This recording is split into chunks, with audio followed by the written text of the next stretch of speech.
Hey, we're back, and today we're going to tell you what not to say to a contractor. There's a lot of stupid stuff that people tell us, so we're going to kind of go over some of those things. Rich and I were sitting around and we thought, well, did you hear about this one? Did you hear this one? Have you heard this one? So we made a list together for you. So Lessons in etiquette. we're going to let you know what we say once we leave your house. We're going to tell you what we're saying about that. So before we do that, make sure you dingle on the bell down there. Click that subscribe button. That way you get notified next time we post something. And of course, leave us a comment. What stupid stuff does the contractor say to you that you think needs to be told? So you can leave that down there, and maybe we'll do that one next. First up. Let's discuss price and undermining, those types of comments that undermine my price. But it's way too expensive for just a few hours work. Yes. Now, you just imply that my skill and time have no value. Right. Well, yeah, anybody can do it, man. It's easy. I could do it myself, really, if I wanted to, but Yeah. I can show you how. You can pay me to show you how. But then, what do you want to rent my tools? sure. Like that thing that goes around, right? You've Oh seen yeah. that. So Oh yeah, yeah. no, it's not. And when you say for a few hours work, I mean, first off, what are you basing the cost on? Right. Right. And my experience. We do this once, we do it right, we're out of here, right? Right. Yeah. Makes sense. Crazy. Could you do it cheaper if I pay cash? Oh yeah. That's easy. Here, now I'll pay you a little green on the side. Then you just pay your guys on the side, and we'll get that a little cheaper, Okay. right? Now you're thinking you can beat Uncle Sam, but also really not saving anything. All you're trying to do is get a discount. Sure. That's all they want. And if you take that cash and put it in your safe, it's just every week it becomes worth less and less and less. So Well, yeah, yeah, that's probably why they want to pay you in cash so they can get rid of it and at least, get something for their money now that where it's worth more. well, then you should pay me in gold bars. And I keep asking clients, Ah, pay me in Cougarins. there you go. Now I'm winning. That's right. All So right. the other side of that too is as the contractor, you still got to pay workman's comp on your guys. You're still paying insurance. You still have all the overhead expenses because you still got to pay them. So really, is there an advantage to getting cash? Not really. No, not really. Not really. I'm not gonna lie. If there's a little side job gig, like a 20-minute thing, Sure. changes the light bulb, Right. that's a little different story. Throw me $20, like I'll have a beer. But no, we're not trying to mess the government. We don't pay taxes anyway because we play by their rules. I Sure. didn't make the rules. I just follow them. Exactly. So, anyway, Okay. Next up. my friend, he said he could do it for half that. Uh-huh. I'm sure he Why can. am I sitting here? Have at it. Sorry to have wasted your time, sir. Yeah, sorry, I wasted my time. I'm out of here. Have your brother, your cousin, or whoever said they could do it for half that. Sure. Enjoy the experience. Right. Yep. That's it. While they're Uh, sitting on your couch drinking your beer and not working. yes. How about just give me a ballpark number? Yes. Oh, God. I won't hold you to it either. Just give me a ballpark number. I won't hold you to it. I just kind of really want to know what this is going to be. So I always ask people, I started out explaining to them that everything about your house is different. Like whether it's, you want a square foot price. Well, if your house is brick versus frame or masonry versus frame, it's going to be more money per square foot. If you want marble versus carpet, it's going to be more money. So as far as giving you a ballpark price, do you want a bunt or a home run? If you want to play safe, I can give you a double. I'll just go somewhere in that middle. I mean, it's Right. the dumbest thing you can ask for is a ballpark price, Right. especially on a larger project. And say, I won't hold you to it. Because how many times have you heard that? Just give me a ballpark number. I won't hold you to it. I just kind of want to know. That thing's bouncing back at you halfway through the job, but you told me it was going to be X. Oh, yes, Yeah, right. That absolutely. was just a ballpark number. We didn't have any plans. We didn't have any drawings. We didn't have anything. It was just an idea that we kind of grasped together. That's how Yep. we came up with it. Now that we have some facts and have things on paper, here's what it's going to cost. Yes. So here's another one for you too, because you just, like you said, you put it on paper. Right. Well, that's not how much the materials cost. I checked the big box store and it's less. Uh-huh. All right. One, if I'm building a large project, I'm not going to a box store. If you've never noticed that their material is allergic to nails and screws, Right. it lays in bunks and piles until it dries out, twists, and it's southern yellow pine. So, like two uses for southern yellow pine. One is to put it in a pressure cooker and make treated lumber out of it and sell it to people up north as decking. Or two, you make trusses out of it. But Okay. you do not frame walls, floors, ceilings, rafters. You know what I'm saying? It's Yes. crap. Yep. It dries out, it's brittle. It doesn't like nails and screws. It splits, cracks, checks. That's the box stores. Right.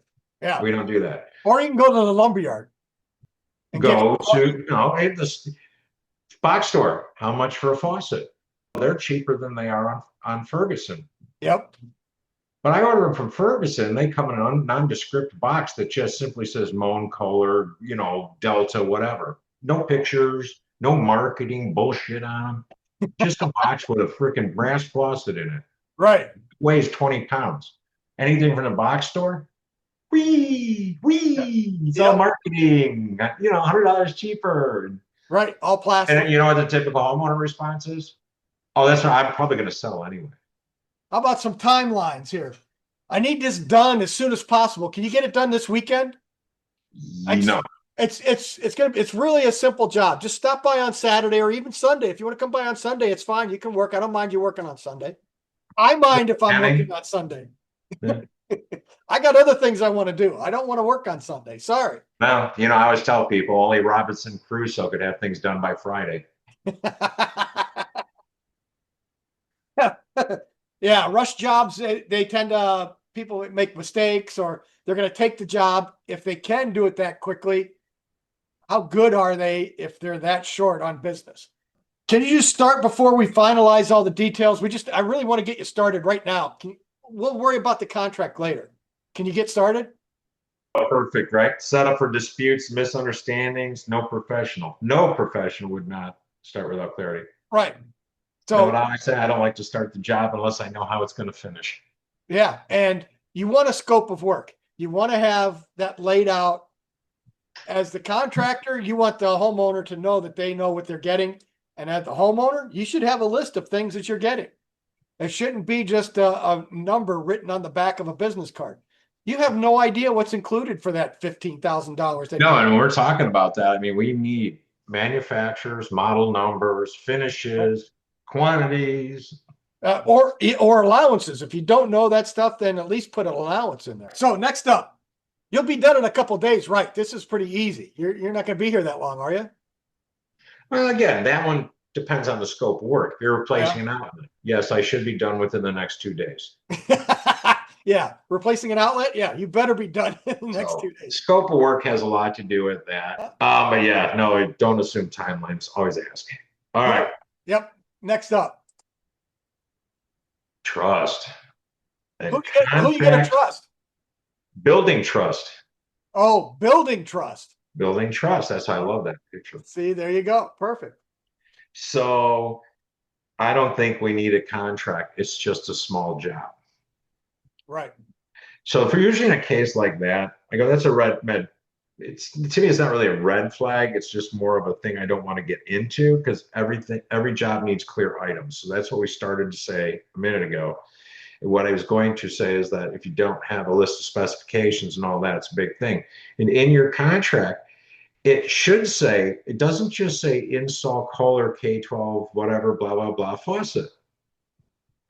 If I write that, that means I'm installing it, but it's not making it clear that I'm supplying it either. Right. Who's buying it?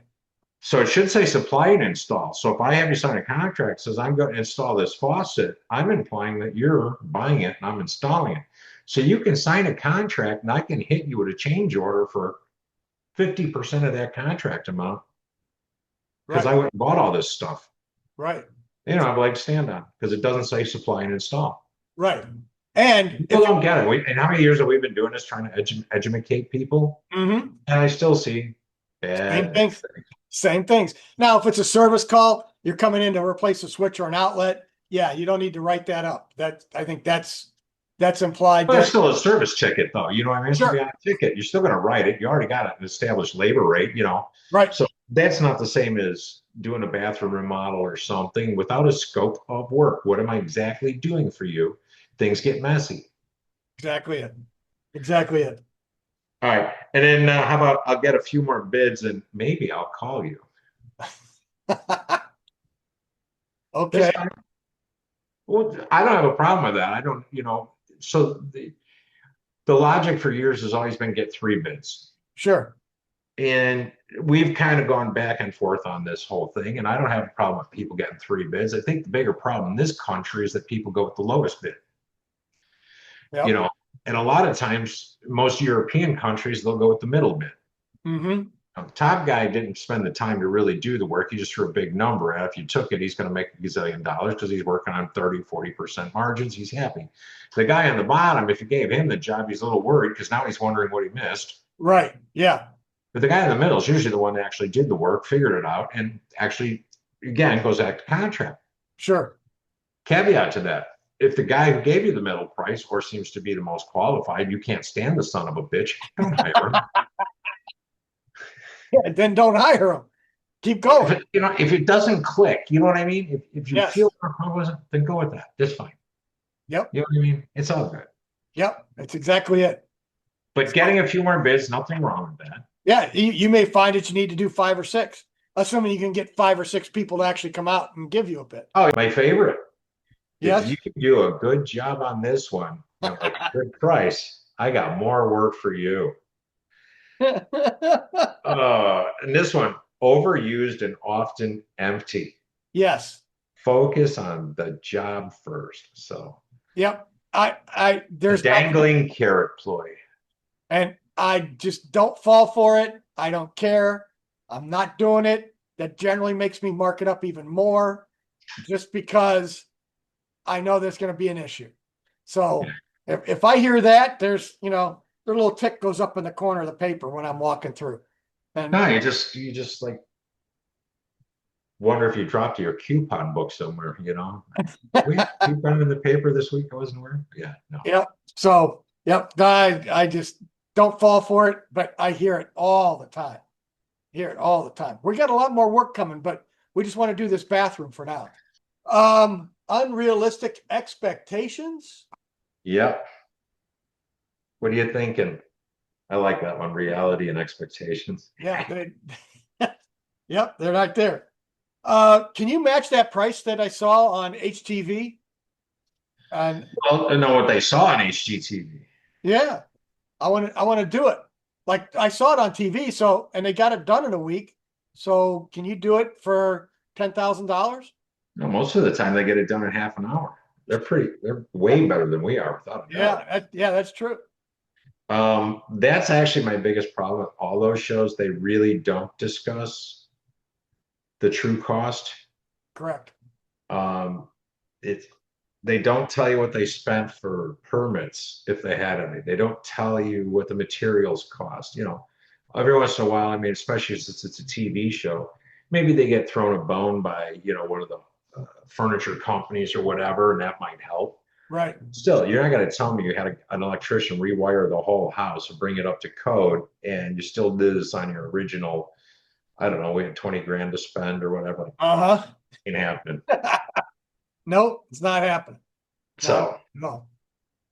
So that's the way it goes. You got to really sit down, pay attention to what they're doing, and you have to. When you start pricing out your job, you're going to find out that whatever they were saying on TV didn't work. So that's just the way it is. Not much you can do about it. So, can we skip the permit to save some money? So around here, the permits can really set you back, 5, 6 grand, 7 grand, even though it's a small bathroom. But that's what the village is charging. That's what the municipality is charging. So they have to review all the paperwork. They have to get it all pushed through. And, that's just the cost of doing business. It depends where you're at. I mean, even for us, I mean, to do a complete bathroom remodel, it might be a $1,000 permit. Right. But I also have 11 inspections. Uh-huh. You've got everything from underground to not waterproofing, pre-slopes on shower bases. You've got electrical roughs and trims. You got fire for penetrations and things.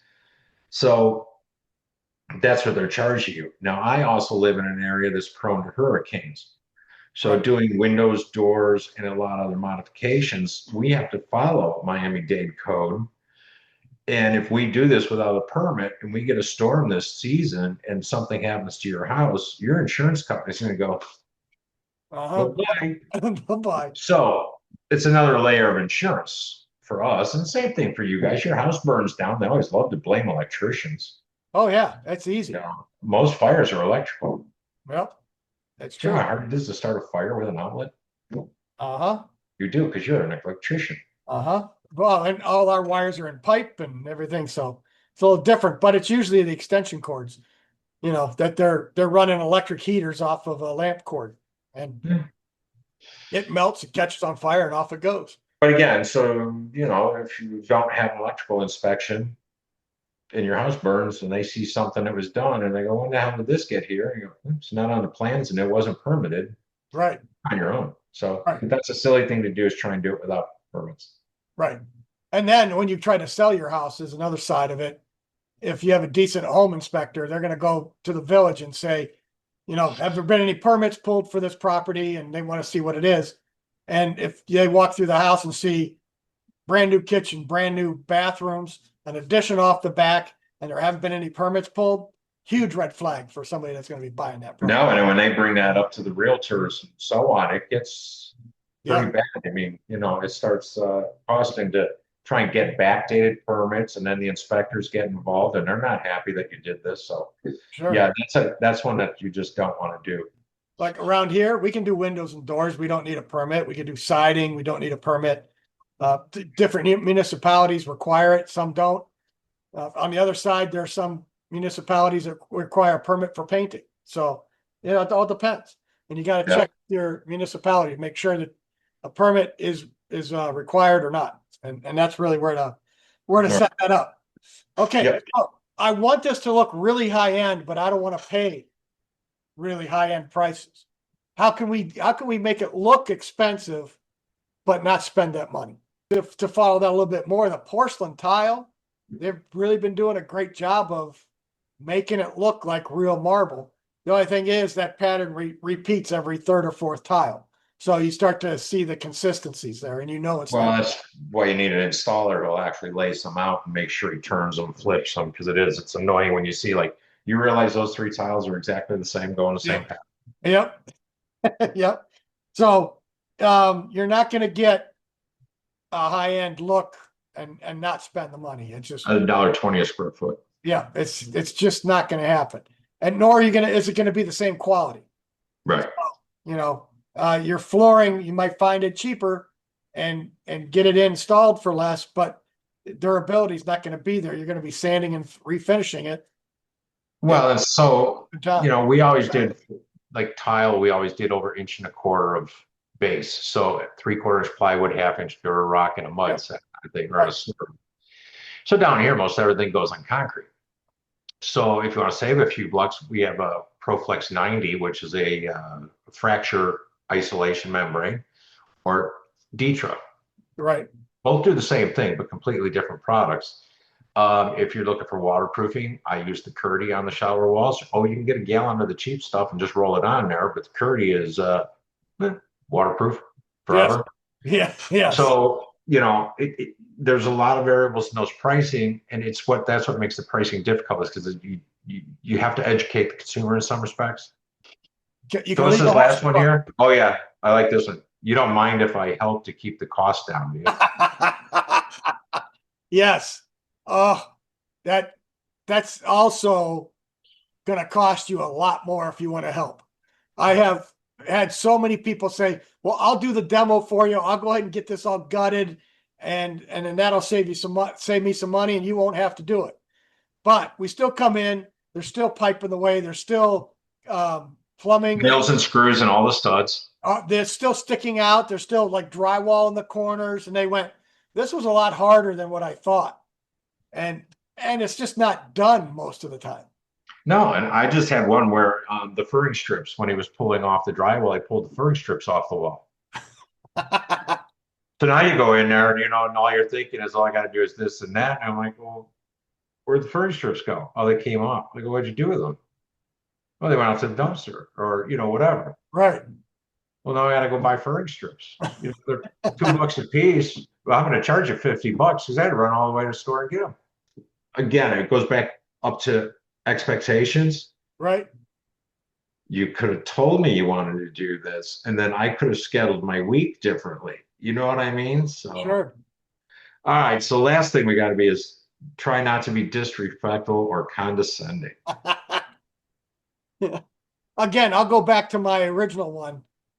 I really could have done this myself a lot cheaper than having you do it. And, or I got a buddy that could have done this for a lot less, but I'm paying you for it anyway. Yeah. Well, it's not rocket science. So, How difficult can it be? I can do it myself. yes. It's just, I just don't have time. So I'm going to bite the bullet and pay you to do it, even though I really don't think I need to.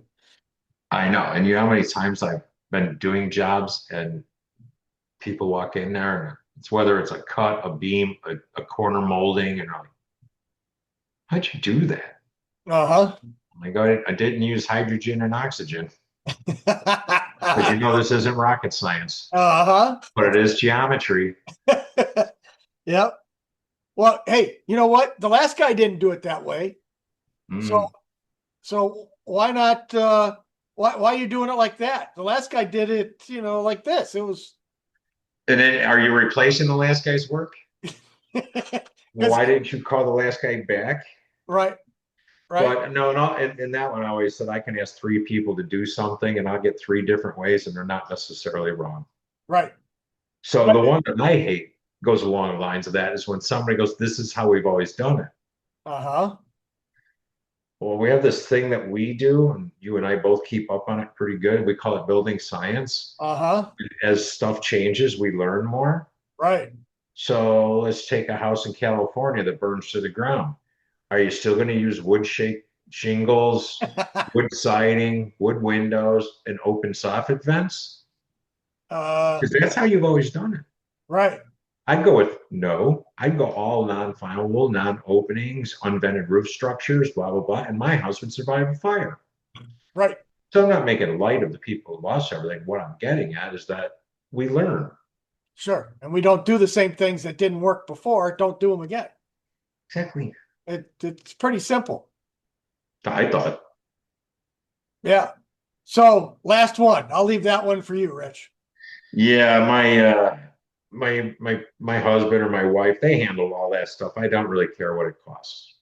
I'm not sure what that was really supposed to mean, but it kind of goes along with what I was telling you, like, guys sitting there and you're like, oh, well, you really want to do this project? Well, I just got my bonus check for $10,000. So what do you think this is going to cost? I don't know, $9,999. I'll Right. try to put a dollar, So there's certain things, but I always hated that one. Like when we talk about money, when we talk about money, somebody always asks you, like we said, they're looking for a ballpark figure. Uh-huh. I don't really like doing that. But you can throw out there that bathrooms are now 50,000 and kitchens are 150,000. A new house might cost you 800,000. I don't know. I mean, it depends where your market is. Sure. But you still have to ask these people, what's your budget? Yep. And I get where people get a little wishy-washy on that. They don't really want to say I got 800,000 to spend because then they figure you're going to come back with a price of $795,995. Sure. Leave you $5 for a gallon of gas. Yeah. And I don't like doing that.